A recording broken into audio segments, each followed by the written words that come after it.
Fala, Gastrolovers! Hoje a gente tem uma convidada especial que a Ana vai apresentar para falar de colangite. Sim, Gastrolovers! Hoje a gente tem uma Feliners aqui. Então, estamos com a professora Mariane. Como vocês podem ver, nosso estômago tem um gatinho preto, porque... Especialmente feito pra mim, queria dizer. A professora Mariane é coordenadora da pós-graduação de felinos lá do IEP e minha melhor amiga. Então, não falem mal dela, porque eu não gosto. Que fofura. Isso. Oh. Se for falar mal, falem mal, assim. E compartilhe o vídeo pra poder... Isso. Outras pessoas... É, porque o engajamento é o que importa. Você vai falar mal, isso aí a gente já trabalha na terapia depois, tá tudo Fala bem, mal, fale de mim, não é mesmo? É isso. Então vamos lá, né? Qual é o tema de hoje, meus amores? Colangites. Aí, Gatos. Em gato, vamos deixar claro. Vamos deixar claro isso, que é importante, é um ponto importante. A gente não vai falar de cachorro, a não ser pra comparar. Isso. Porque tem bastante pergunta comparando a Com gato. Isso. Então tá, então vamos lá. Mari, fala pra mim aí. Falo pra você. Fala o que você quiser. O podcast é seu, a casa é sua. Olha, é tudo seu. Esses negócios Tudo meu. pode levar pra casa depois. É ótimo. Vamos lá, o que Então, você tem pra dizer? primeiramente, queria agradecer, muito obrigada, né, pela lembrança de meu nomezinho aqui neste... Depois você passa e paga, tá? Ah, tá. Aquela parte. Putz, você aceita, né, aproximação? Porque eu vim hoje aqui, ó. E divide Ó. também no crédito. Isso.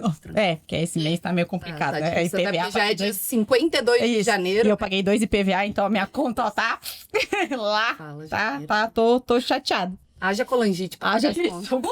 Inclusive, né, tem aí uma colangite. Caminha pra nós. Caminha que nós estamos aceitando. E aí, gente, o que a gente vai falar de bom hoje, né? Além... Acho que é bom a gente começar falando com o que é uma colangite em gato. Quando que eu vou pensar nisso? Veja bem, estava eu ontem, né, quando tive tempo para falar, de repente é bom dar uma olhada, Dá uma estudada? dar uma estudada no que a gente vai Então, falar. conversar? Tipo, pra não parecer a nossa amiga Camila Frender, que foi no podcast que era outro, né? Eu falei, deixa eu dar uma olhadinha aqui pra ver, né?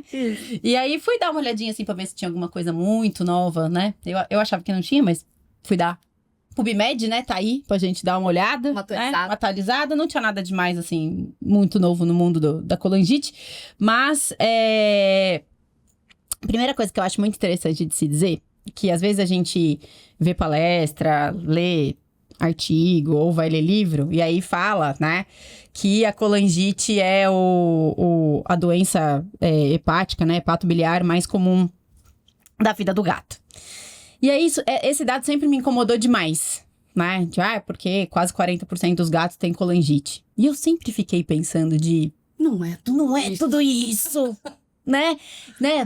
Vários lugares, até na minha aula, quando eu dou aula na pós, tá no meu próprio slide isso, né? Porque a colangite é a doença hepatobiliar mais comum do gato. E eu fui dar uma olhadinha também. E eu digo aqui tal? que eu escrevi no meu slide e eu nunca concordei com essa informação.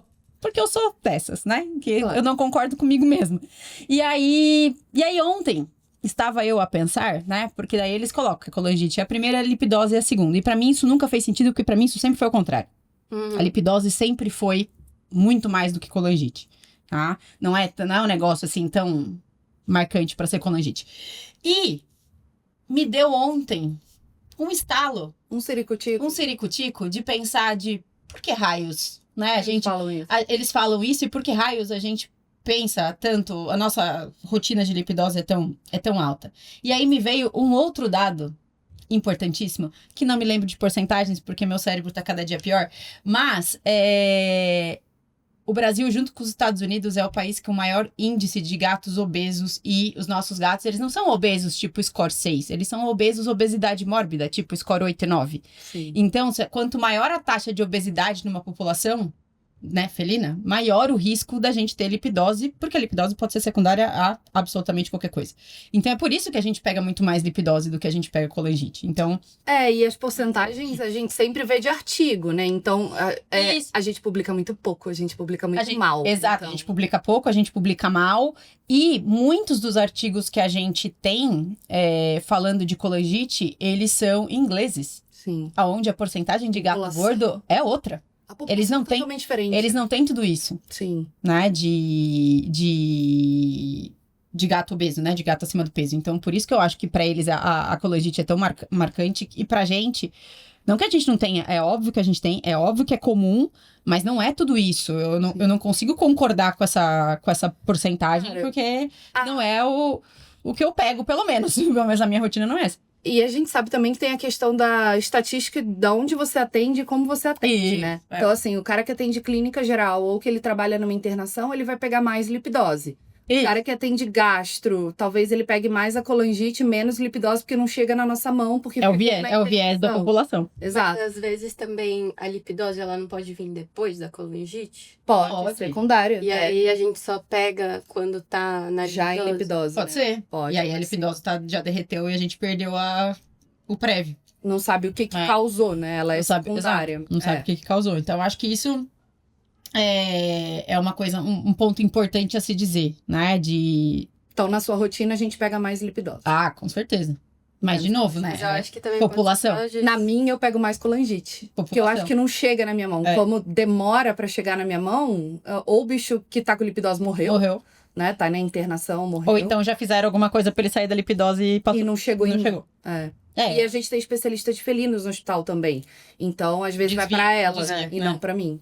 Eu acho Então tem isso. Então, acho que o primeiro ponto é esse. E segundo ponto importante, que é aí pra falar da espécie inferior, né? Pra gente precisa ir. Caso você não tenha entendido, são os cães. Tá? São os cães. Não desgosto. Até tenho amigos que têm. Entendeu? Eu, assim, não julgo quem tem. Não julgo. Acho uma péssima decisão. Mas... Inclusive, todo dia falo pro meu marido que ele olha e fala, a gente podia ter um cachorro. Eu falo, claro, meu amor. quê? Você vai levar pra USP todo dia pra trabalhar com você? Você fica à vontade. Vai levar pra passear na você rua? volta, tem problema. Né? Eu tô tranquila. Eu tô tranquila. Pra mim, assim, ó, tá Ótimo. ótimo, né? Então, assim, a espécie inferior, no caso, os cães, eles têm muito mais doenças de parênquima hepático, né? E depois as doenças de vias biliares, né? Então, a proporção de hepatócito doente, ela é muito maior do que vias biliares doentes. E no gato, essa proporção, ela é invertida, né? Quando a gente fala de doença de parênquima hepático no gato, a gente tá falando de lipidose, que é onde o hepatócito foi invadido por gordura e, né, virou uma gordura ambulante. Sim. Se a gente tirar a lipidose da jogada, o nosso problema maior não é de hepatócito. O nosso problema maior é de via biliar, né? Então, a gente tem o processo inflamatório de via biliar muito mais agressivo e muito mais presente do que a gente tem o hepatócito acometido. Quando o gato vai ter o hepatócito acometido pela colangite, é porque o resto já tá cozinhando e já veio junto. Então, o hepatócito é a linha final do estrago, né? O estrago começa bem antes. Então, isso é uma coisa legal da gente diferenciar. Outra coisa legal da gente diferenciar é foco na nossa foto de lá, né? Aqui nós temos... Não esquece o microfone, tá? o raio, Zé vai ver. Aponta Então tá. de longe. Aponta. Você aponta. Ali temos um figo, né? Também conhecido fígado, a vesícula biliar, né? A árvore biliar. E para baixo a gente tem ali duodeno e o nosso amigo pâncreas, né? Bonitinho ali. No cão, a gente tem, obrigatoriamente, o cão ele vai ter o ducto biliar entrando no esfíncter de Oddi, que é a papila duodenal maior, e o ducto pancreático entrando na papila duodenal menor, que tem um nome bonito, mas não me lembro, tá? Então, entra cada um, eles entram paralelos, eles entram separados, tá? No gato, sei lá porque Deus na hora de fazer o gato deu uma preguiça, ele juntou os ductos antes de entrar lá no duodeno. Então, eles entram, em 80% dos gatos, eles entram comunicando já, né? E aí, mas o gato ele não pode ter o ducto pancreático acessório, que é o que entra na papila duodenal menor, que é ali de baixo, né? Ele até pode, tá? Mas é menos de 30% dos gatos que tem isso. Então, a grande maioria deles, eles só tem o ducto pancreático principal, que é o que comunica lá em cima junto com o ducto biliar. E entra junto. Então, isso faz com que eles sejam muito melhores amiguinhos, né? Tem até um nome, esse pontinho de junção ali, a perninha de baixo do Y, é a ampola de Vater, né? Que é onde a gente tem essa junção. E a existência dessa ampola de Vater é o que faz... os órgãos virarem os 3 melhores amigos, né? Que é o que faz quando a gente tem um processo inflamatório ou infeccioso em qualquer um dos 3, né? Fígado, intestino ou pâncreas, a gente tem por proximidade, né? Justamente porque a ampola de Vater faz esse meio de campo, eu posso infectar quem tá em volta ali, inflamar quem tá em volta. Então, eu posso ter uma pancreatite iniciando, que evolui para uma duodenite, que evolui para uma colangite. Posso ter uma colangite que começa e que pega o pâncreas depois. Então, isso circula. Então, primeira coisa que eu sempre gosto de pensar é que todo gato tem tríade até que se prova o contrário. Sim. Né? Então, assim, mas só eu fiz o ultrassom, só o pâncreas dele tá inflamado, o resto tá bonito. Talvez porque a gente queimou a largada e chegou muito cedo. Talvez porque não ia mexer no ultrassom mesmo. Né? Nem sempre tá alterado. Nem sempre tá alterado. O ultrassom tem limitação, né? Ele tem as suas limitações. Então, eu acho que isso a gente tem que sempre ter consciência de que provavelmente você não tá sozinho. O BO não tá só ali. Sim. Tá? E isso é uma coisa que não tem no cachorro. Tá? Então, o cachorro ele não é dotado pela presença da tríade. Muito se coloca a culpa, né? A benção deles terem essa separação, de não ter ampola de Vater, de ter a comunicação direta do ducto pancreático entrando em local diferente, na papila. A gente não sabe se o motivo é esse mesmo, tá? Mas assim, considerando que essa é uma diferença anatômica importante... Bem provável que seja, até porque outra espécie não tem, né? Até porque, exato. Tipo então... assim, a gente até vê o pâncreas inflamado, e aí o pâncreas inflamado no cão pode obstruir vias biliares, porque o ducto passa embaixo ou em cima, depende do seu ponto de vista. Mas não é que é por causa do mesmo ducto conectando, mas é porque o pâncreas está ali colado em cima do ducto, e aí se for uma pancreatite aguda, horrível, necrotizante ou gravíssima, ela pode obstruir as vias biliares. Mas não é que a pancreatite vai levar a uma infecção ou inflamação da vesícula, né? Então, isso é o que é diferente. Mas então, Mari, quando a gente fala de gato, de colangite, colangiopatite, a gente basicamente tem... Hoje em dia a gente sabe, né, que é uma síndrome. A gente não consegue saber se é uma inflamação, se é uma infecção, se é um misto dos dois e o principal, quem veio primeiro, o ovo ou a galinha. Não dá pra saber. Não dá pra saber. Antes a gente separava didaticamente nas aulas, né? Eu ainda separo. Na verdade, saiu até um trabalho agora, final de 25, da... Sharon? Não é da menina Sharon, acredita? Não parou, né, amiga? Também, né? Sharon, 800 velha. anos. Até eu, na... Bruxa de 70. Não fala assim, menina. Sim, gente, ela não... Mas a gente vai ser cancelada. Quem falou foi ela, não fui eu. Quero deixar isso bem claro. Tem 0% de pessoas ouvindo nos Estados Unidos. Uau! Mas eles não entendem o que a gente fala. E eles não sabem quem é. Aquelas... Primeiro que eu demorei 15 anos pra descobrir que Sharon Center era uma pessoa e não um centro. Maravilhosa! Juro, a primeira vez que eu li o trabalho, o dia que eu descobri foi quando ela lançou o trabalho lá, o primordial de lipidose hepática, não, o velho de lipidose, acho que é 2009. No dia que eu li aquele trabalho, eu falei, é uma pessoa? Não é um hospital? Eu achava que era um centro de pesquisa. Sharon Center, o centro da Sharon. Eu fiquei chocada. É quase o Seattle Grace Hospital, né? Não. Meu mundo acabou. No dia que eu descobri, eu acho que eu fiquei mais chocada com o nome da que eu descobri que ela era uma pessoa do que com o trabalho. Depois, dali pra frente, eu aceitei tudo que ela escreveu. E louca, né? A gente vai pôr uma foto pra vocês verem quem é essa. A menina Sharon. Menina. A mulher tem 70 mil anos. O cancelamento já veio, amiga. Não precisa continuar.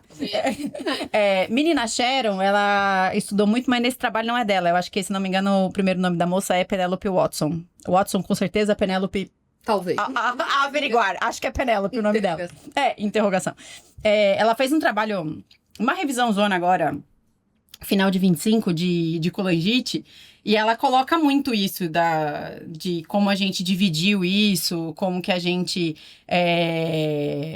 como que a gente classifica isso. E ela questiona a divisão, a classificação, mas assim, ela mesma ao longo do trabalho fala, olha gente, a classificação é essa, ela traz a classificação do ASAVA, que eu acho que é de 2009, se não me engano, ela traz, né, a classificação do ASAVA, porque o ASAVA divide desse jeito, mas a gente já descobriu depois dessa classificação que não é bem assim, mas daí no fim ela mesma se dá conta que não tem jeito de explicar sem dividir. Então assim, é que nem quando a gente dá aula de PIF. que a gente fala da PIF seca e da PIF úmida, que dá a impressão que são duas entidades diferentes, na verdade elas acontecem as duas ao mesmo tempo. Sim. Mas não tem como a gente explicar sem dividir, porque senão fica muito difícil. Já é difícil de entender Sim. com elas separadas. Se a gente não separa, aí vira um caos. Então, justamente hoje, porque a gente tem um monte de trabalho, um monte de coisa sendo estudada, que tá ficando cada vez mais difícil a gente saber o que veio primeiro. Se é infecção ou inflamação, o que é infecção, o que é inflamação. Então, assim, didaticamente, a gente separa em aguda e crônica, e aguda seriam as neutrofílicas e as crônicas seriam as linfocíticas, mas assim... E com muitas interrogações sobre isso, né? Porque a própria neutrofílica, a gente já tem a neutrofílica aguda e a neutrofílica aguda crônica, né? Então... E ela pode ir e voltar. Então, assim, eu acho que, na verdade, é variação individual. Em alguns animais, isso vai... Eu tenho na minha cabeça que a linfocítica, que seria a versão crônica, ela faz muito mais sentido ela ser uma evolução da aguda, mas como explicar aqueles animais que não evoluem 100% para linfocítica, que é a galera do neutrofílica, que é o que tem infiltrado misto de neutrofílico e linfocítico. Por que esses caras aqui ficaram em cima do muro? Eles não terminaram de evoluir, né? Então, assim, o que a gente tem de mais bem estabelecido beleza, a neutrofílica eu tenho um componente bacteriano envolvido. Da onde veio a bactéria?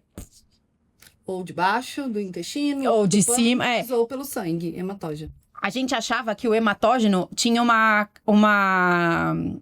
responsabilidade muito menor do que hoje a gente sabe que ele tem. Sim. Né? Antes a gente achava que obrigatoriamente vinha todo mundo de refluxo intestinal, né? Que vinha aquela onda de bactéria vindo do duodeno, que faz muito sentido. O gato tem, sei lá, 100 mil vezes, 10 mil vezes mais bactérias no duodeno do que o cão tem. Então, isso por si só já é um risco maior. Um risco maior, porque, pensa, você tem muito mais gente aqui e só uma pessoa para controlar a porta, que é o esfíncter. Uma hora o esfíncter olha e fala... Você vai com Deus, né? Vai, tô aqui, vai. Você quer ir? Metronidazol que lute. Isso, cada um tem o problema. Eu não vou mexer com isso. Até uma obstrução pode causar essa migração. Tudo, então tudo, porque o processo de obstrução de via biliar aumenta demais a pressão, então isso facilita com que eu tenha refluxo. Gato vomita por tudo. O astro desalinhou, ele vomita. Ou ficou frio, ele vomita. Esquentou demais, Mercúrio ficou retrógrado, ele vomita. Então, assim, qualquer coisa faz o raio do gato vomitar. E toda vez que ele vomita, isso é fisiológico. O vômito, ele é um processo ativo que eu tenho que vencer uma pressão muito grande. Sim. Então, para não voltar conteúdo fecalóide, o que o piloro tem que fazer? Ele tem que travar. Mas é todo o intestino que vai ser jogado contra a região antropilórica do estômago para conseguir fazer pressão para o conteúdo sair do estômago e evoluir. Então, imagina o duodeno, coitado. Ele tá ali na boa dele, de repente o gato falou, de repente quero vomitar. Aí fez todo aquela todo pressão. Caos, né? Então tenho toda a musculatura abdominal contraindo, jogando toda a parte de intestino contra o estômago para ganhar pressão, para conseguir fazer ejeção de conteúdo. E o duodeno que tava na paz de Cristo, ele tá sendo jogado, a pressão tá em cima dele, o piloro tá travado, porque ele tem que... Quem tem que abrir é o cardio, o piloro tem que ficar fechado o máximo possível. A pressão veio toda embaixo, o duodeno tá, coitado, tentando explodir. Sim. Só que quem garante que ele vai conseguir manter com a mesma força e vontade que o piloro tá de estar fechado, o esfíncter fechado? O esfíncter de óleo, né? É muito pra ele. É muita pressão. É muita pressão pra ele. Ele não vai conseguir. E isso facilita com que a gente tenha um refluxo bacteriano. Então, assim, não tirando a culpa do refluxo bacteriano, que ainda é o principal motivo para isso acontecer, né? Mas antes a gente achava que a culpa era 100% disso, né? E hoje a gente já tem trabalho que mostra a carga de bactéria entrando na veia porta. Sim. Então, assim... Vem do sangue mesmo, vem da circulação. A gente achava que o hematógeno era muito, tipo, é o gato com sepse que tá morrendo, sei lá. Tá vindo... E não, tá vindo da onde tá... Sei lá, Deus, de onde que tá vindo. Tá fazendo translocação intestinal. Aumento de permeabilidade. Qualquer coisa tá fazendo isso. Então, isso vai Não dá pra botar Não dá mais pra botar a mão no fogo colocando a culpa só no refluxo, né? Eu acho que hoje a gente tem uma parcelinha aí do hematógeno que antes a gente achava que, pode ser que... É que nem a pielonefrite, que é outro... Eu não vou entrar nesse... Não vou entrar nesse... A gente não fala de... Não vou entrar nesse detalhe aí. Mari, então a linfocítica, ela é uma neutrofílica que agudizou. Pode? Não, que cronificou. Cronificou. Que cronificou, isso. Linfocítica É o que a gente acredita, é o que pra mim faz sentido. Eu tenho um processo infeccioso inicial, porque quando a gente fala de qualquer coisa que cronifica, o que você pensa? Eu tenho, em qualquer tecido, o organismo tá saudável, aí de repente ele sofre um processo infeccioso, aí ele dá o pico. A gente tem toda a inflamação acontecendo pra conter esse processo infeccioso inicial. A hora que, resolvemos o problema, eu tenho que desligar o processo infeccioso e voltar pro zero, né? Por motivos alheios à nossa vontade, sabe Deus por quê. Em vez de eu voltar pro zero, eu volto, sei lá, pro 10. E aí eu fico aqui. E aí fica inflamado ali. E aquela inflamação que devia zerar e o gatilho zerar, não zerou. E aí essa inflamação se mantém, como eu não tenho mais o motivo inicial, o agente infeccioso inicial para manter o neutrófilo, em tese, ali. Então, só que a inflamação continua, o neutrófilo olha e fala, meu parceiro, é com você. Aí vira crônico. Eu já fiz a minha parte. A bactéria aqui não tem mais. Agora, você quer continuar inflamando, é por sua conta e risco. Aí que a gente faz a atração de linfócito. E aí, o linfócito que fica loucão e fica ali, né? Perdido na vida e perpetuando um processo inflamatório, brigando ele com ele mesmo. Porque em tese, ele não tem mais com quem brigar. Então, por isso que a gente sempre faz mais sentido a linfocítica ser uma continuidade, mas tem aquela galerinha que fica nas duas coisas, né? E vai e volta. E vai e volta. Então, uma hora ele piora a neutrofílica, e aí ele piora o estado geral, ele fica mais... Porque geralmente as coisas neutrofílicas, elas vêm com clínicas mais significativas. Então, ela vem com aquele gato que tá ótimo, de repente ele tá, né, semi-morto, e vomita, e fica mal, e não come, e às vezes dá febre, tal. Aí, de repente, ele melhorou. Do mesmo jeito que ele ameaçou morrer, ele voltou. Mas é importante também lembrar que eu já vi muita gente também, toda vez que agudiza, entrar com antibiótico. E nem sempre. Pode ser agudização do crônico e Pode ser agudização do crônico. Resposta inflamatória mesmo e não é antibiótico, não é? A gente tem que parar de dar antibiótico pra tudo. Mas, assim, é um dos poucos casos que a gente aceita, inclusive, o maldito do metronidazol, né? Então, marbo, metro, ok. Só que assim, cuidado, né? Pode ser que seja inflamatório. Quem disse que é infeccioso? Eu tenho uma teoria de que se a gente não morrer de câncer, a gente vai morrer de sepse. Vai. Essa é o meu estado de óbito. Eu tenho essa... Por que não vai responder? Porque não vai responder. A gente não produz antibiótico na mesma velocidade com que a gente queima. A hora que veio o verofluxacina e pradofluxacina pro Brasil, uma hora eu falei, uau, legal. 3 segundos depois eu pensei, não. Daqui a pouco eles vão estar nas campanhas de castração fazendo verofluxacina, eu já quero morrer. Então assim, a gente como diria o Cid da Era do Gelo, a gente vai morrer. Vamos todos morrer e vai ser de sepse. Porque nessa palhaçada de ficar fazendo antibiótico à toa. Sim. Né? Então, esse é um problema muito grave. E o que você pensa, assim, você falar pra gente, quais são os sinais clínicos pra galera desconfiar que eu tenho um problema de colangite, colangiohepatite? Eu acho não, né? Isso não saiu da voz da minha cabeça. Podia ter saído da voz. Estaria rica, talvez. Talvez, mas infelizmente não. Não, assim, eu acho que manifestações gastrointestinais gerais, que é aquilo, né? O vômito, a inapetência e o parar de comer, que se você pegar o DECET, 80% do DECET é isso, tá, né? Com pneumonia, vômito, para de comer, né? Eu acho que tem o básico do básico, porque a gente não tem como fugir disso, é inespecífico, mas eles geralmente cursam com algum grau de icterícia, em maior ou em menor grau. Eles vão cursar com algum grau de icterícia. Nem que seja no soro. Exato, a gente pode ter icterícia laboratorial ou icterícia clínica. Pro gato, a icterícia laboratorial, se eu não estou enganada, é até 1,5, né? Então, até 1,5 de bilirrubina total, a gente não tem icterícia clínica, né? A gente não veria isso, a gente só veria isso no soro. E a partir de 1,5 a gente começa a ter a visualização da icterícia. Tá. Que outra coisa que difere dos seres que latem é que Meu gato late, tá? Não. Ele late. Não. Ele sobe na cama e ele faz... Quack, quack. Não, isso... Em que Não país o cachorro late dessa maneira? Ah, o meu gato? Isso é um pato. Fazer Então quack ele faz é um gato. barulho de pato. É. Ele faz. Meu gato é uma pomba. Aí, ó, tá vendo? Poxa, ele faz... Aí, ó. É muito bom. Né? O Bruno olha pra ele e fala, fala, galinha, o que foi? Aí ele faz. Nossa, a gente se perde muito, né? O TDAH é foda. Mas, enfim. Então, eles vão cursar com a icterícia, que no gato, ela sempre começa pelo palato, né? Então, tem que abrir a boca do gato. Ah, mas o gato não deixa.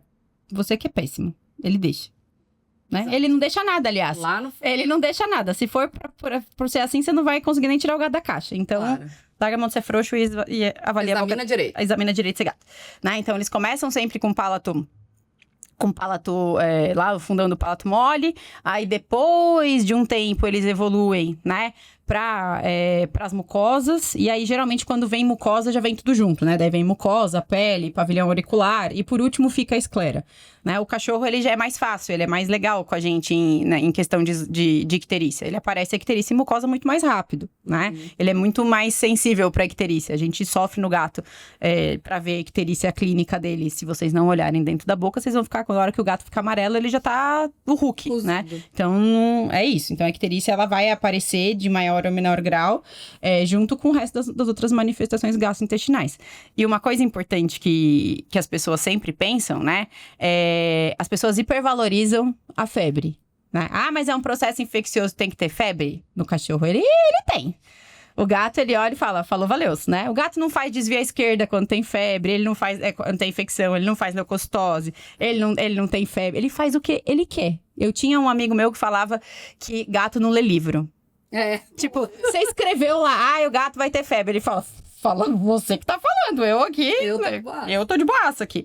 Tem até um trabalho de 2022, se eu não me engano, que eles fizeram um trabalho prospectivo pegaram, acho que 170 gatos com colangite durante um período, assim, sei lá, foi mais de 20 anos deles analisando os prontuários, e dos gatos com colangite neutrofílica, menos de 50% tinham febre. Mesmo os que tinham bactéria associada na cultura. Não, todos, eles caracterizaram todos os gatos com neutrofílica com cultura, então, desses 168, acho que eram 135 que eram positivos, e desses 135, tipo, menos de 50% dos gatos tinham febre.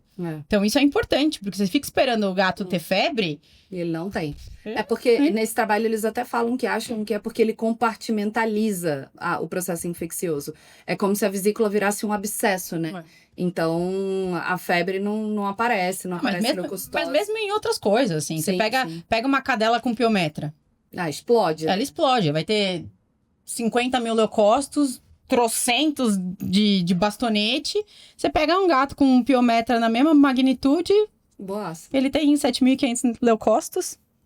Sua cara. Neutrófilo. Tá morto sem sinal de infecção. Sem sinal de infecção. Então, e muitas vezes sem febre. Cansei de pegar gata pra castrar, a hora que você palpava, aquela barriga gigante.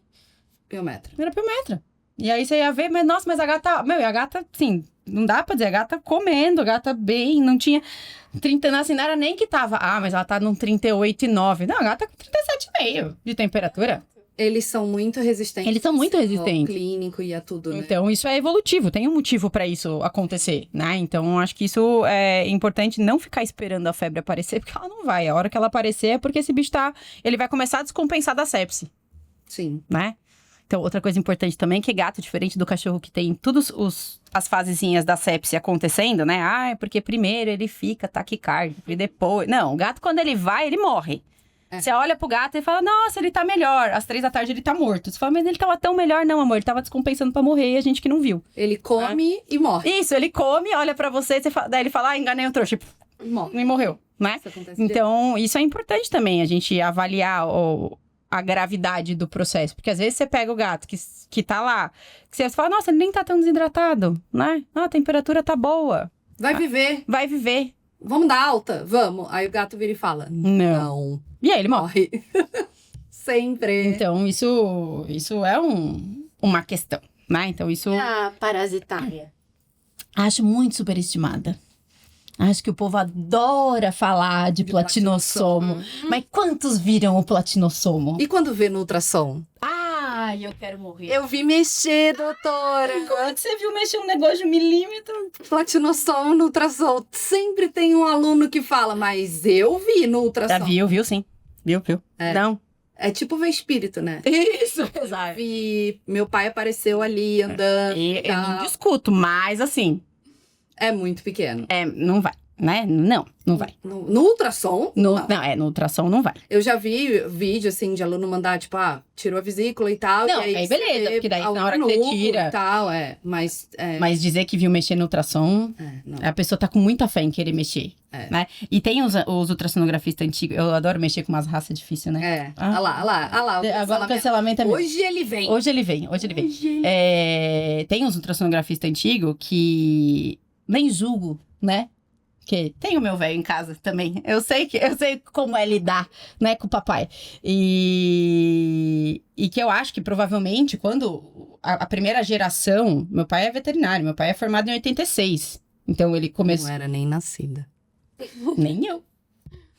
Né? Fica aí, então assim... essa informação. Coitado de papai. Em 86, era ele Deus ali. Nem tinha. Não tinha ultrassom. O ultrassom foi começar a ser uma coisa minimamente frequente dos anos 2000 pra frente. Sim. Até lá, o que se tinha era um raio-x. Eu lembro de criança, né? Eu vou ter um câncer, porque eu brincava nos revelador do raio-x. Tava lá, tinha nada pra fazer nas férias, ele me jogava lá. Né, nos reveladores. Eu vai lá mexendo nos negócios, né? Aquilo ali com certeza vai me matar. Então, a gente não tinha isso. Sim. E aí eu acho que a primeira leva dos ultrassonografistas que começaram, tipo, tem dilatação de via biliar.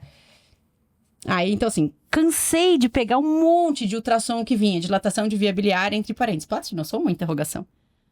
Falar que é só o platinossomo que faz dilatação de via biliar. Então, acho que a gente tem uma questão regional. Né? Então, claro, você pega São Paulo, extremamente verticalizado. Gente, nem a lagartixa quer morar nessa cidade. Verdade. Nem elas. É muito poluído. Se eu não quero morar aqui, sim, né? Quiçá, é muito poluído pra elas. Porque o platinossomo, só pra quem não entendeu, ele é transmitido pelo gato comer. A lagartixa, ela é o principal vetor. Hospedeiro intermediário, né? Do platinossomo, e você precisa ter uma ingestão do hospedeiro intermediário pelo gato para que o platinossomo seja liberado dentro do trato gastrointestinal. Beleza. Tá? Até aí tudo bem. Mas assim, você pega uma cidades que são extremamente verticalizadas, que os gatos moram em apartamento, que não tem acesso à rua. Você não pode esperar que o gato que mora aqui na Paulista, no 30º andar, comer uma lagartixa. E aí você vai pegar a via biliar lá no ultrassom dilatada e vai começar a tratar com praziquantel? Não, né, amores? Meu gato nunca viu uma lagartixa, acho que ele foge dela. Não, meu gato, o Haroldo... Isso mora em casa. O Haroldo, a primeira vez que viu uma lagartixa, ele foi caçar. Primeiro que ele passou, acho que uns 15 anos tentando caçar uma lagartixa. Quando ele conseguiu, ele entrou em pânico. Porque ele nunca tinha chegado na fase de pegar. Ele não se preparou pro resultado. Ele não se preparou pro resultado. Ele pegou a lagartixa, ele ficou paralisado com a lagartixa na boca me olhando. E agora o que eu faço com isso, mamãe? Aí meu pai ficou... A cena, eu tenho uma foto do meu pai assim, dá pro papai a lagartixa.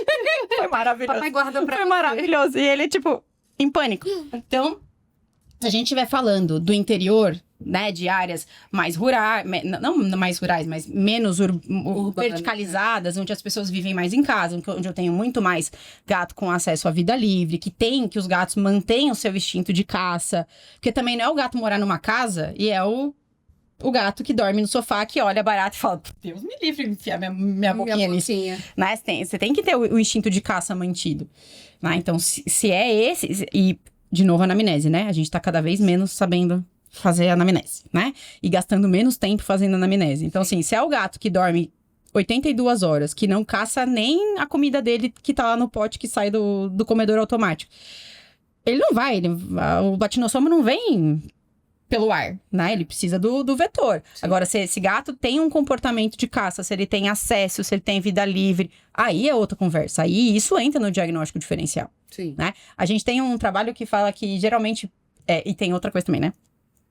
Que a gente tem muitos animais com platinossomo que eles são assintomáticos pelo resto da vida e que achar o platinossomo é um achado.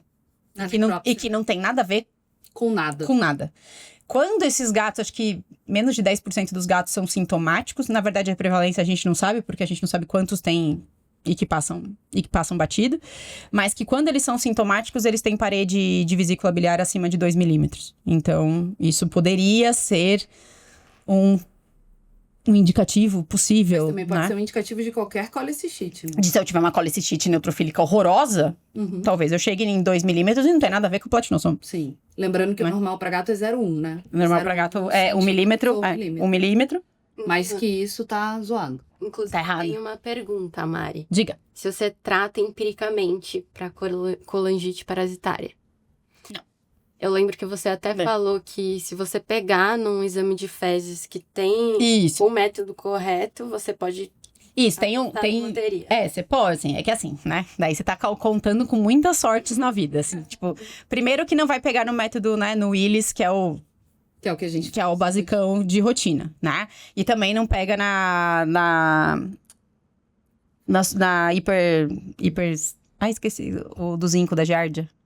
É o Faust? É o Faust. É o Faust, não pega no Faust. Então, você tem uma outra técnica específica pesados que pra pegar platinossomo. E se você não fala isso pro patologista, ele não faz. ele não vai fazer. Então, já começa por aí. Então, já tem que mandar pro patologista que você tem essa suspeita. E segundo, que mesmo que esse gato seja positivo, que tenha o platinossomo, você tem menos de 30% de chance de encontrar isso no exame de fezes. Então, assim, Aí, você quer muito tentar? Vamos lá, tá? Mas, assim, de novo, você tem que ver se isso faz sentido com o estilo de vida desse gato, com moradia, assim. Eu não lembro a última vez que eu...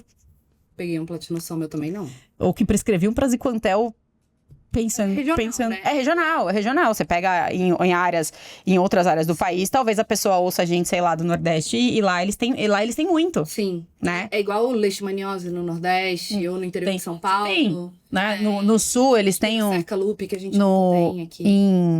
E no Rio Grande do Sul, eles têm um parasita que toda vez que eu vou dar aula em Caxias, eles estão fazendo um trabalho de... É um nome muito bizarro, que é desse tamanho o nome, e que eu olho e falo, Achei gente... que era desse tamanho parasita. Não, Dinossauro. Não, é o nome do negócio. É o nome gigantesco. E que a primeira vez que eu fui lá dar aula, que ela falou, não, porque a gente publicou um trabalho, Misericórdia. eu pensando, nossa, eu sou muito burra. Tomara que isso não venha. Eu pensei, nossa, será que, tipo... Porque ela falou com tanta...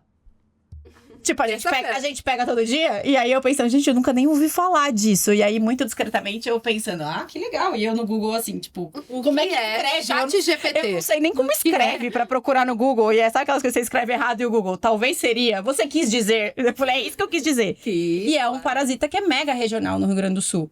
Que não tem em nenhum outro lugar do país aquele raio. Porque provavelmente o vetor dele só tá lá. Sim. Então, tem toda essa questão... Toda essa questão envolvida, tá? Então... Pra gente chegar num diagnóstico das colangites, então a gente suspeita sinal clínico, vômito, icterícia, né? Mesmo que seja só no soro e tal. E aí o ultrassom pode ter sinal de inflamação ou não, pode não ter nada. E aí, todos eles a gente manda pra biópsia? O certo seria. O certo seria. A gente manda pra biópsia? Não. Não. É difícil. É difícil. Pra caramba. Então. Certo seria, inclusive, fazer uma colecista sem tese. Vamos falar de colecista em tese. Vamos falar de colecista sem tese. Porque se a gente tá falando de um processo suspeito de infeccioso na vesícula ou inflamatório, não quebra o estúdio. Desculpa. Aí vai dobrar o preço do aluguel. Aí a gente tá suspeitando de um processo infeccioso. Tipo, a bile pode estar infeccionada. Cara, eu quero muito uma amostra dessa bile pra mandar pra cultura e antibiograma, ver se tem infecção, qual é o melhor antibiótico. Ainda daria pra fazer cito pra ver se tem o ovo do platinossomo, que é o melhor método pra fechar o diagnóstico. O que impede a gente de fazer? Ultrassonografista. Fala bem baixinho. Eu nunca consegui fazer nenhuma. É lógico. Eles são um bando de frouxo. Deixa, é tudo frouxo. Falei! Cara, Eu tem que ter adoro termo cutucar. pra tudo e assina aqui. Aí vai falar com o tutor e fala, olha, eu até faço, mas ele vai morrer, tá bom? Aí qual tutor quer fazer? Não, óbvio, eu também não ia querer. Então é muito difícil. É muito difícil. Conseguir. É muito difícil. Eu acho que as poucas que eu consegui fazer na vida foi na época que eu... com os gatos que eu atendia no hospital da faculdade. Que aí no hospital da faculdade é uma delícia, né? Sim. Faz. E, Né? cara, a chance de romper, chance de dar infecção Não. é muito baixa, é muito baixa. Não vai. Uma porque, assim... de novo, é que falta bom senso na população, né? Bom senso tinha que ser distribuído na água né, da Sabesp. Mas é óbvio que se você tem uma vesícula que tá lá, parecendo com aspecto de enfisematoso, você tem talvez uma área muito inflamada, uma peritonite focal muito grande. É claro que se você enfiar uma agulha ali, você vai terminar de derreter aquilo ali, de rasgar. Então, chance de romper, de ter uma peritonite biliar, Sim. é enorme, tá? Agora, quantos gatos a gente pega podre nesse grau? Não pega, é muito difícil. É muito difícil, né? Geralmente, pelo menos na minha rotina, eu não pego eles. Quando eu pego podre nesse grau, às vezes não dá tempo nem de fazer o ultrassom, eles já morrem no meio do caminho. Sim. Mas assim, na maioria das vezes, eles não têm eles têm uma vesícula edemaciada, que até é o esperado pro problema, mas não tem o resto. Então, possibilitaria isso. Isso vem de uma questão que as pessoas têm medo de fazer ruptura, mas isso elas têm medo de coletar urina e... Sim, né? isso eu já vi. Isso eu já vi. Teve bexiga. Isso eu já vi Sim. também, mas tipo, Sim. por que rompeu? O cachorro mexeu, deu um... Ou erro de contenção, o cara que tava segurando moscou, Sim. né? Tipo, tá aqui caçando borboleta. Aí na hora que enfia o cachorro dá um tranco, o bicho dá um tranco, é óbvio. Então assim, o cara da contenção não tava E detalhe, prestando atenção. não a bexiga, tá? Ele morreu de hemorragia interna. Pegou Porque uma ele artéria. pegou a artéria Foi de... pior. Eu lembro desse bicho. Você lembra, Nossa, né? agora eu lembrei. Ainda era testemunho de Jeová. Não podia transfundir sangue. Não, e E o cachorro morreu e, tipo, a gente olhando 12 horas pra ele, porque não tinha o que fazer, porque não podia transfundir. foi péssimo. Eu lembro disso. Foi trash. Mas aí o gato geralmente você ceda. Aí tem que ser. Não, tem que sedar. Tem que ser dado. Tem que sedar. Até Primeiro porque que, a vesícula primeiro que eu já gosto de gato dormindinho pro ultrassom. também. Eu sou uma pessoa amiga do ultrassonografista. Eu falo que eu tenho 2 pessoas que eu agrado na minha vida. Eu é o sou meu- uma, 3. não. O ultrassonografista e o meu patologista do histopatológico. Sim. São essenciais. Inclusive, Leonardo, te amo. Beijo, Léo. Beijo, Léo. Né? Porque assim, eu não posso viver do que eu vivo sem eles. Sem eles, com certeza. Então, assim, se a minha ultrassonografista, ela olhar pra mim e falar assim, eu não tô vendo nada, Esquece. eu vou partir pra outra. Eu mudo Tem que ser muito boa. eu mudo meu raciocínio clínico ali. Tá? É a mesma coisa do meu patologista. Então, tipo, eu pego 500 casos de esporo. Se eu mando um bicho que eu mando material pra ele, eu falo, Leonardo, eu acho que isso aqui é esporo. O Léo fala pra mim, Mari, eu não achei nada. Não é? Eu não vou discutir com ele. Porque, assim, eu boto minhas 2 mãos no fogo por eles, assim. Então, porque são pessoas que trabalham comigo e que eu sei da qualidade, porque eu sou extremamente insuportável pra esse tipo de serviço. Então, não tem como. Então, mas eu também facilito a vida deles, né? Então, assim, o gato, ele tá dolorido. Seja lá qual for o motivo. Eu não vou colocar esse gato pra fazer ultrassom. Tá, assim, mas então faz uma gaba nele, que daí a gente já faz 2 em 1. Sim. Já ceda, o gato já ceda. Então, assim, A hoje... gente tem gaba veterinária. Isso, agora a gente tem gaba delícia, a gente tem gaba veterinária, que até então a gente não tinha. A gente tinha que ficar dando gaba humana. Ou então o gato é um pouco mais protetivo, o gato tá na internação. Cara, a Propofol tá aí pra isso. Sim. A Propofol está aí para isso. Mas aí eu vou chamar um anestesista? Pô, se você não tiver a moral De fazer um Propofol, cara, se aposenta. Porque vai vender miçanga na praia. Porque é muito arriscado. Não. Papai tem uma frase ótima que diria que para morrer basta estar vivo. Sim, melhor frase. Então, assim, tem. É lógico, o gato tá roxo, com 8 de hematócrito. É óbvio que se eu fizer um Propofol nele, eu vou terminar de encaminhar, vai ser uma eutanásia de luxo. Mas não é a situação. Então, Sim. pelo menos uma açaprilzinho com metadona come solto. Isso. Né? Os gatos que fazem, assim, a menos que seja... Eu fiz, a minha gata tem 3 quilos. Semana passada eu dei 300 miligramas de GABA pra ela, pra fazer ultrassom. Ela tava lá Agradeço. em Nárnia. A hora que eu virei de barriga pra cima, ela começou na calha. Pô, não dá, né? Então, assim, se a gente vai fazer uma colcistocentese, é óbvio que, eu tô metendo uma agulha num lugar que precisa... É uma janela muito específica, que tem todo um risco de se esse bicho se mexer, da gente de rasgar, daí assim, a gente vai fazer uma peritonite biliar e tal. Então, tem que ser um risco calculado ali, né? Retira todo o conteúdo. Retirar todo o conteúdo, né? Porque pra evitar justamente... Então, esse também é outro erro. Às vezes a pessoa vai lá com uma seringuinha de 3, puxa, aí tem... É que geralmente, pra gato, a gente não tem tanto problema, porque as vesículas, elas são meio, né, uniformes. Então, a gente não vai ter grandes volumes. Mas, assim... Mais que 10 ml é muito improvável que vai ter dentro dessa vesícula. Então, vai com uma seringa de 10, que aí... mas só tinha 3 ml. Ótimo, sobrou 7 de espaço pra você, tá? Então, fazer isso com o animal sedado. Eu acho que a gente perde muito diagnóstico com isso. Tá? No dia que eu ouvi uma menina na palestra falando que eles faziam histologia de pâncreas, eu falei, não, pra mim chega, eu não consigo coletar uma bile. Quiçá fazer uma histologia de pâncreas. Eu desisto. Eu queria me aposentar ali. Eu falei, acho que será que dá tempo de, sei lá, aprender programação? Porque dá, sempre. Né, então... É difícil mesmo. Não tem, né? Eu acho que, exato, a gente vive com o que tem. Não sabia que nem que não fazem nem onde você trabalha? Não, é um inferno. Não, e é pior. Quanto mais o poder aquisitivo, pior. É mais fácil eu fazer lá na quebrada do que ela fazer no hospital de um poder aquisitivo maior. Sim. Né? Então, eu acho que a gente... Por isso que eu fazia muito no hospital da faculdade. Porque era hospital escola, que a gente atendia muito bicho de proprietário de baixo poder aquisitivo. A gente tinha a professora de ultrassom que trabalhava comigo. Ela era tão vida louca, ela era pau pra toda obra, ela era tão vida louca quanto eu. Então, a gente falava pra ela, precisava, bora. É maravilhoso. Era maravilhoso. Então, aí a gente conseguia trabalhar. Agora, eu trabalhei anos dentro de hospital. Putz, é um inferno. Não dá. É horrível, é complicado. Não é que é horrível, mas e assim... E aí, o que dá pra fazer é ir pra biópsia aberta, né? Então, você abre e aí você faz a colecistocentese transcirúrgica, que aí, geralmente, a gente não tem problema. Porque o bicho tá anestesiado e você está enxergando o que está acontecendo. E aí, você coleta e manda pra biópsia do fígado também. Então, só não pode esquecer dos outros órgãos, né? Então, tipo, coletar...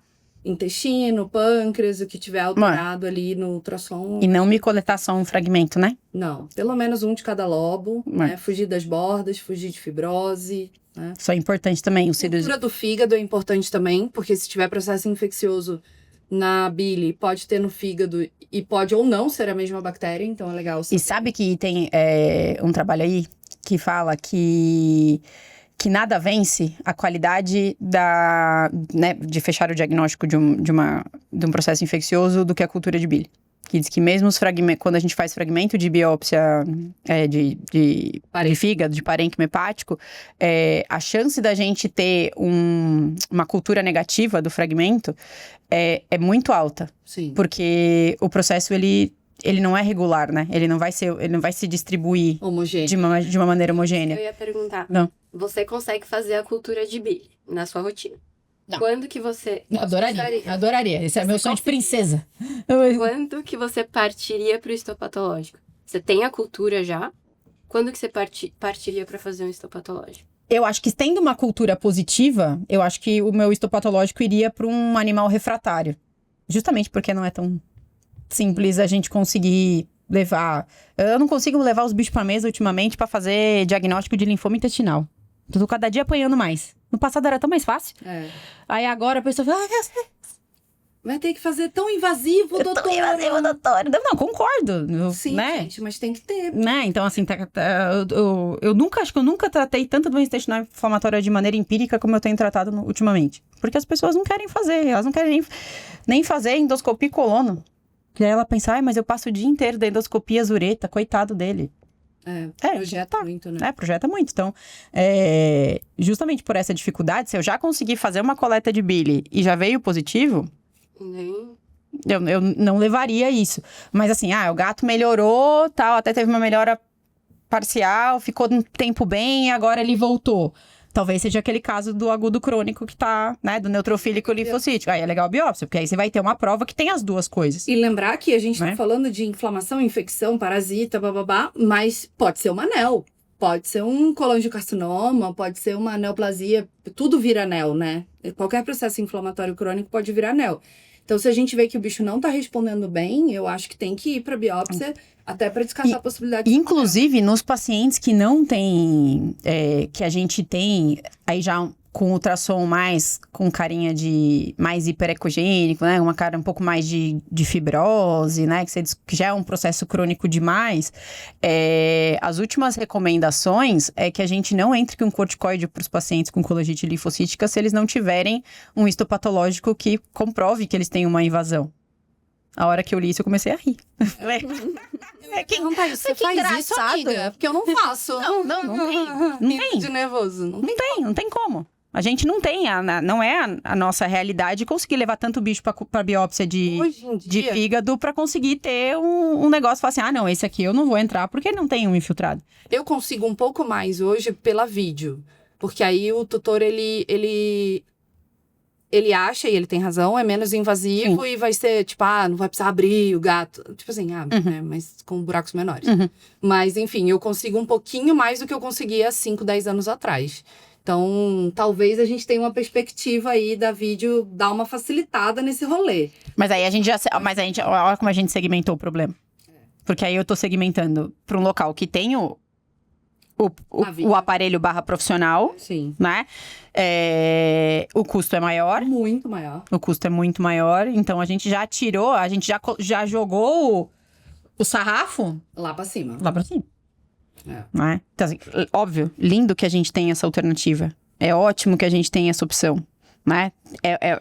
Como você disse, é uma ferramenta que conseguiu converter um pouco daqueles que a gente tava vendo escorrer ali. Que você fala, não precisava... No meu espaço, lá. Não pode gesticular acima dessa linha. Acima da linha a gente não pode gesticular. Então tem isso. Que bom que a gente tem outras possibilidades, mas Mari, ainda é complicado. Tirar a vesícula. Eu trouxe aqui, meu amor, você pra causar. Entendeu? Assim, vou dizer, e eu tenho lugar de fala porque não tenho vesícula. Posso dizer que... Maravilhoso. Tô aqui pra dizer que não é a vida do sem vesícula. Tudo bem. Só não pode ir no McDonald's, e aí não, poder pode, mas assim, você só não pode fazer essas vidas louquices sem ter um banheiro a 3 minutos de distância, entendeu? Porque é complicado pra gente que não tem vesícula. A gente não digere a gordura mais com a mesma eficiência que a gente digeria, entendeu? Então tem uns problemas aí, né? Mas tem um belo maior do gato, né? Não, assim, hoje isso é muito discutível. Tá? Sobre, vai manter a vesícula e fazer o desvio, né? Fazer a colecisto duodeno ou jejunostomia, ou se vai fazer colecistec, né?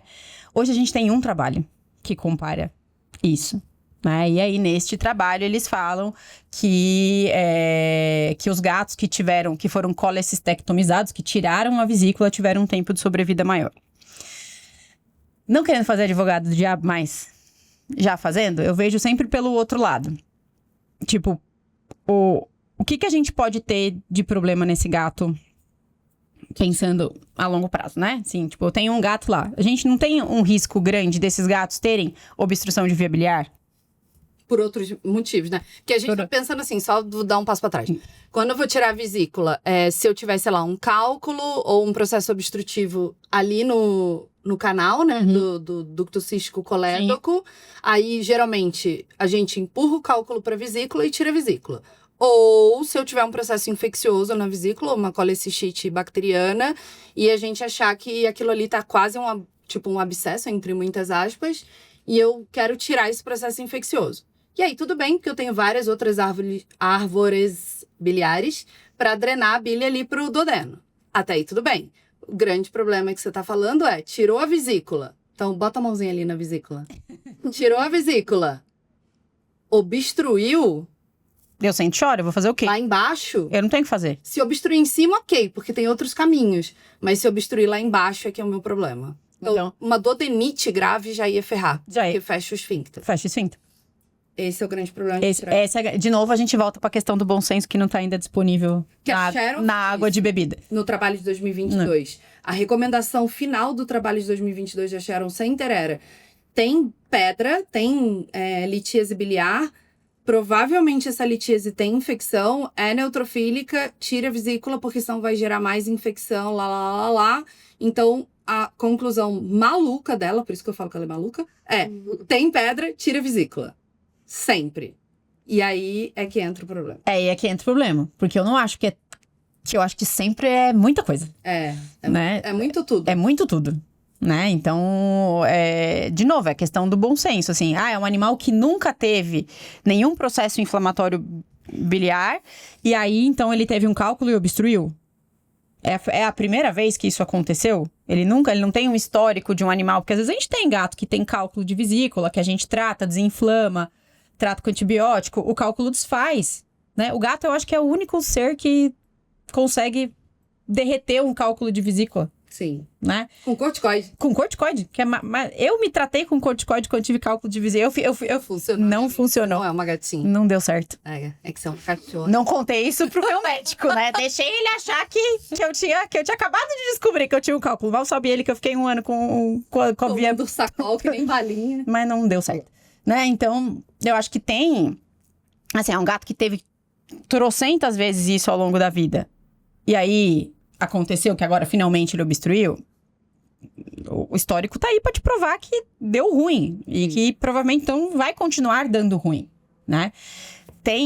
Eu entendo também o ponto de que quando a gente faz a junção ali, né? Você ignora o ducto biliar, né? E você junta a vesícula no intestino, a gente tá abrindo uma porta direta que o esfíncter fecharia. Que o esfíncter fecharia, porque agora eu inutilizei o esfíncter. Agora não tem esfíncter. Eu criei um rombo, grudei 2 órgãos que Deus fez separado, e agora a bactéria tá...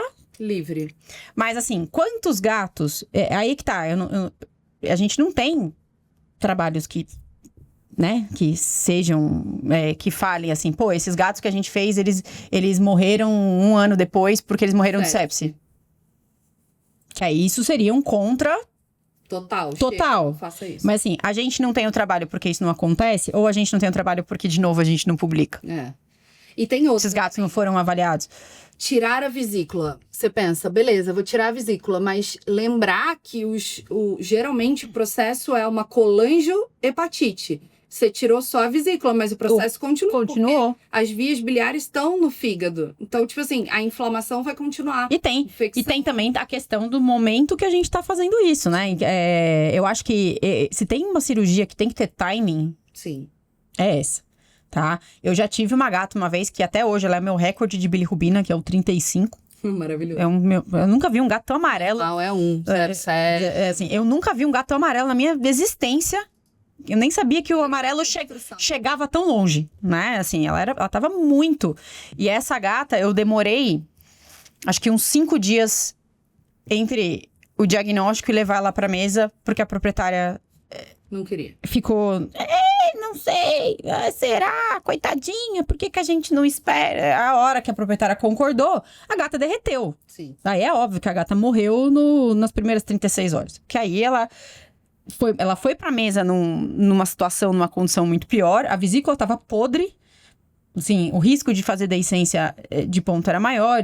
O risco de translocação era muito maior. Então, assim, aquela gata foi pra mesa morta. Só que o coração batia ainda, só isso. Né? O timing foi errado. 4 dias antes, o timing tava certo. O problema é que eu perdi o timing. Né?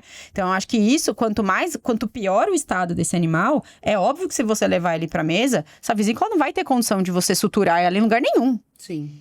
Ela vai estar nojenta a hora que a gente chegar lá. Né? Ah, não, agora o animal foi num timing certo? Aí a gente precisa pensar no resto. Qual a chance? Porque se ele já tiver um ducto, um animal que já tem um histórico de processo inflamatório, se ele já tem um ducto edemaciado crônico... eu tenho gato que tem 0,7 de dilatação de ducto. E o gato vive lindamente. Por quê? Porque isso aí, ó... Ele já tá fibrosado lá embaixo. Sim. A lesão em volta do esfíncter foi tão grande que fez uma fibrose. O esfíncter não consegue mais abrir e fechar. Então, ele já tá dilatado de crônico. Então, assim, se eu tirar a vesícula desse gato, e esse gato, o ducto fechar, eu faço o que com ele? Chora. Eu não tenho o que fazer com ele mais. Então tem que tomar muito cuidado. Eu já vi pessoas que, em desespero de causa, claro, isso não foi feito, tipo, de repente, não, foi o gato que não tinha mais o que fazer. Que o cara fez a junção, ele suturou o duodeno no ducto. Porque não tinha mais vesícula. Porque não tinha mais vesícula. Deu errado, óbvio. Mas assim, O que ele ia fazer? Ele também... Era isso. Era isso ou era eutanásia. Então, ele... Desespero de causa. Vai que... Foi o tiro no escuro, de repente vai que dá certo. Meu pai também tem uma boa teoria que o paciente 1 das loucuras sempre funciona. Sim. O problema é o 2. O 1 sempre você fala, essa merda vai morrer. Aí o bicho vive. Você fala, nossa, arregacei. Aí você vai fazer o 2, aí morre. Aí você faz aí morre o 2, o 3 e o 4. Aí você desanima. Daí você fala, putz, foi sorte de principiante. Melhor não fazer o 5. Melhor não fazer mais. Então é isso. Então eu acho que tem uma questão do bom senso. A gente não tem tanto trabalho assim fazendo comparação. O que a gente tem é esse da Sharon Center de 2022, que fala assim, acho melhor a gente tirar. Cuidado, né? Cuidado. Muito cuidado com os trabalhos. Tem que... não, assim, papel aceita... Não que a Sharon Center esteja mentindo, pelo contrário, aquela mulher maravilhosa. Apesar do seu estilo duvidoso. Mas... Outra, ela é extremamente renomada. A gente sabe o quanto que a equipe dela é estudiosa e criteriosa para fazer os trabalhos. Mas tem várias outras pessoas que publicam. Sim. Quanto trabalho que vocês olham, assim, canso, eu mando trabalho pra Ana e falo, mano, se é a gente que faz um trabalho desse, não ia passar nem da recepcionista, quem dirá chegar no revisor. Tem. Né? Por quê? Tem que ter crivo pra ler, né? Tem que ter crivo pra ler. Tem muita coisa que você olha e fala, gente, mas esse delineamento experimental não faz o menor sentido. Sim. Então, assim, tem que tomar muito cuidado. Né? E tem que tomar cuidado também com as interpretações, porque muita gente pega o que eu tô vendo hoje, da galera pegar o trabalho e jogar no ChatGPT e mandar o ChatGPT resumir o trabalho. Putz. Se você tem, é que nem usar a calculadora do VetSmart. Eu falo isso pros meus alunos da graduação, porque eles adoram não querer fazer conta. Só botar eu lá. passo 5 anos ensinando aqueles putos a fazer regra de 3. Pra fazer cálculo de dose. Aí eles me chegam na aula prática de clínica com a calculadora do VetSmart aberta. Primeira coisa que eu quero é tirar o tênis e dar na cara deles. Eu falo, mas no VetSmart tá pronto. Eu falei, mas você... Não é assim, né? Por quê? Porque a calculadora do VetSmart, ele usa a informação da bula. Sim. Nem sempre você vai usar. Então você tem que ter... A dose. Seu tico e teco tem que funcionar. Sim. Pra decidir se aquilo ali, pra você refletir. Se você só ler o resumo do trabalho e depois a discussão... Não vai dar certo. Como é que você vai saber se o N do cara faz sentido, se o delineamento faz sentido, se aquilo que ele se propôs a fazer faz sentido? Com certeza. Né? Às vezes o cara tem alguém renomado por trás, tem um grupo enorme, ele precisava, sei lá, bater a meta da publicação do ano, e ele escreveu um trabalho que você olha e fala, gente, não faz... Sim, com certeza. Então tem que tomar muito cuidado com essas coisas. O que mais? Temos mais dúvidas, Bia? Acho que a gente podia falar um pouquinho da obstrução de vias biliares. Acho que foi o que a gente acabou de falar, né? Sobre tirar a vesícula ou não. Geralmente, qual que é a origem da obstrução? Você acha que é mais inflamatória, infecciosa, cálculo? Porque em cão é cálculo, geralmente. Eu vejo pouco cálculo. Eu fazia muito tempo que eu não pegava um cálculo. Eu peguei um essa semana.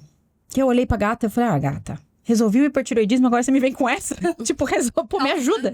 Me ajuda. A gata tinha hipertiroidismo, a gata fez uma hipertrófica pelo hipertiroidismo, fez hipertensão, aí agora eu consertei tudo, a gata tá bonita, aí ela me veio com um cálculo. Aí eu falei, vou fingir que eu nem li isso aqui. Vou ignorar. Não. Foi achado de ultrassom, porque como ela tinha também... inflamou o intestino pelo hipertiroidismo, eu queria saber se era do hipertiroidismo ou se, né, mandei repetir o ultrassom, deveria, como diria meu pai, vocês fazem exame demais, agora faz o que com o resultado, né, agora eu olhei pro resultado, eu falei, inferno, agora eu tô olhando essa desgraça desse cálculo que eu não queria ver, essa merda daqui, eu tenho que lidar com isso. E agora? E agora, né, a gata tá ótima, zanzandinho, a gata tinha 2 quilos, agora tem 3,600, e agora a minha preocupação é o que eu vou fazer com esse raio desse cálculo que tá lá, que nunca existiu. Então, eu peguei... Cálculo é difícil, obstruir. A gente pega... Não que a gente não obstrua. Eu acho que o meu primeiro cálculo foi o pior de todos eles. Eu acho que minha primeira experiência com o cálculo foi que era o Malaquias. Lembra dele? O gato Malaquias. Nossa, esse gato era um santo, os tutor era uns anjos. Nossa, como esse gato sofreu, coitado. Foi o primeiro gato na minha vida que eu peguei cálculo. Ele tinha tanto cálculo que ele obstruiu o ducto pancreático. Ele fez o que o humano faz. O principal medo de gastro humano com pessoas com pedra na vesícula é elas fazerem pancreatite por obstrução. E aí o meu gastro falando assim, porque a gente precisa operar você, porque você pode fazer uma obstrução. E eu pensando, se eu falar pra isso, que ele acha que faz só uma semana, né? Deixa eu contar pra ele que faz 1 ano que eu tenho cálculo. 5 anos. Ele infarta, o homem infarta na minha frente. Se ele descobrir que faz 1 ano que eu tenho cálculo de vesícula, eu só achei interessante resolver o problema 1 ano depois. Porque eles fazem muito. E esse foi o único gato na minha vida que eu fiz isso. E a desgraça foi tão grande, o processo inflamatório dele foi tão horrível, porque quando a gente levou ele pra mesa, eu não consegui, né? Obviamente, né? Eu era uma jovem padawana, eu achava que eu ia resolver, desobstruir o ducto pancreático. Obviamente deu errado, a gente conseguiu desobstruir o resto e tal, mas o ducto pancreático seguiu obstruído, que ele fez com certeza uma pancreatite crônica tão grave, que ele fez um carcinoma pancreático no final da história. Ele fez uma peritonite séptica no final. Ele rompeu. Foi horrível. Nossa. Né? Que eu não tinha nem envergadura moral pra lidar com isso em 2000 e sei lá quando. Lá vai bolinha, quando eu comecei. Eu acho que foi um dos primeiros bichos que eu atendi quando eu comecei a trabalhar como especialista. Então, eu peguei poucos cálculos ao longo. Eu acho que o processo inflamatório, ele e a própria fibrose, né, dos crônicos, é muito pior. E é por isso que eu sou tão restritiva a gente sair fazendo colecistec que nem o povo tá fazendo. Sim. Porque se fosse só o cálculo, não, o cálculo, 80% dos gatos que obstruem é por causa do cálculo. Ótimo, você tirou a vesícula, acabou o problema. Não vai ter onde estocar a bile pra formar o cálculo. A bile vai descer direto, lindo, resolvemos. Mas não é. Sim. Não é por aí. O processo inflamatório, ele é muito mais. E se ele é muito mais, quer dizer que se eu arrancar a vesícula, eu ainda tenho quem obstrua. Continua funcionando. É esse todo o meu ponto. Não é que eu sou 100% contra tirar a vesícula. Eu acho que a gente tem que pensar um pouquinho, né? Dar uma refletida. Sim. Ali. E é isso. E aí, tem uma dúvida aqui que a gente falou em off e eu vou jogar na mesa. E mucocele em gato, Mari? Existe ou é tipo ET de Varginha? Eu acho que é tipo ET de Varginha. Tá. Tá, assim, a gente... As meninas juram que ele tava lá, o ET. Né? Tal qual o chupacabra, que teve um documentário 2 semanas atrás dizendo Exato. que, sei lá o que era uma Não, ovelha. ET de Varginha tem também. Do... Documentário do Globoplay, pode entrar lá. Maravilhoso. Eu vi no Fantástico semana passada, já lançou. Porque fez, sabe o quê? Uns 30 anos que ele apareceu. A Mayra, foi por aí. Mas na verdade era o quê? Era um mendigo. Era só um mendigo assim, ó. Enroladinho. Pobre do mendigo. Então, existe ou não mucocele em gato? Então, assim, ó, em tese, na teoria, não deveria existir. Porque existe uma alteração não é uma alteração, é uma diferença anatômica, né, entre a vesícula biliar do cão e a vesícula biliar do gato. O gato tem muito menos glândula mucosa na parede da vesícula biliar do que o cachorro.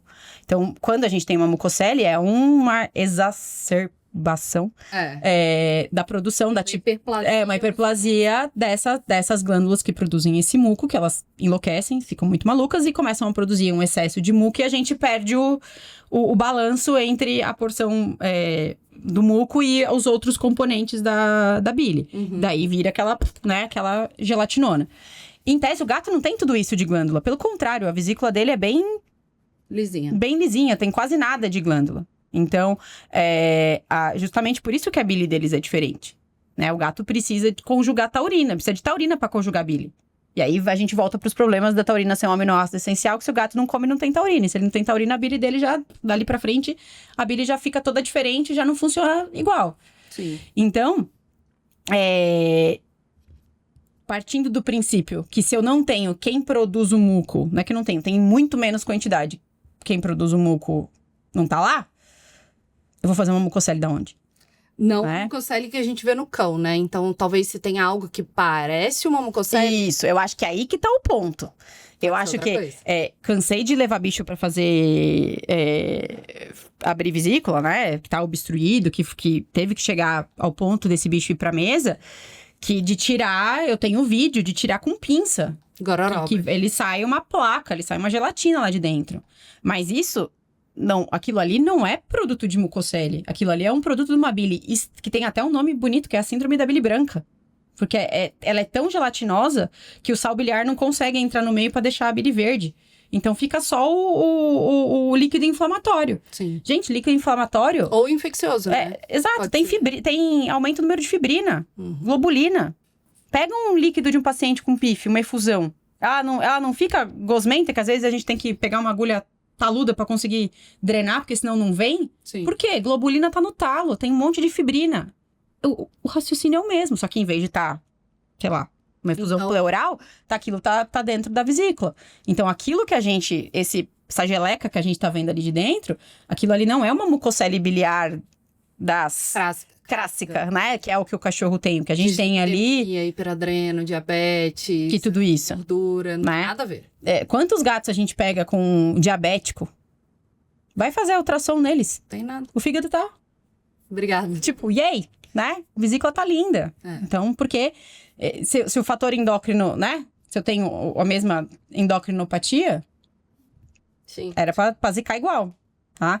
E não é o que acontece. A gente não vê isso. Né? A gente tem outros problemas associados com a diabetes aí, mas que isso a gente não pega. Sim. Então, acho que as pessoas confundem muito isso. De, mas eu peguei o Billy tava uma gelatina, tava igual o mucosele. Mas era outro rolê. É outro rolê aí, né? E é uma Billy que gelecou mesmo, que ficou um slime porque tem muita globulina, muita fibrina, o processo inflamatório tá horrível. Né? Então, por isso que aí é esse animal que você tenta tratar conservativamente. Você fala, não, vamos entrar com corticoide, vamos hidratar esse bicho, né? Que ele vai. E não vai. E daí você faz, o ultrassom tá cada vez pior. Aí você leva pra cirurgia, daí você olha e fala, realmente não tinha como ir, porque nunca que aquilo ali ia fluidificar mais. Já pode obstruir também, né? O bicho que obstrui que a gente tem que ir pra mesa.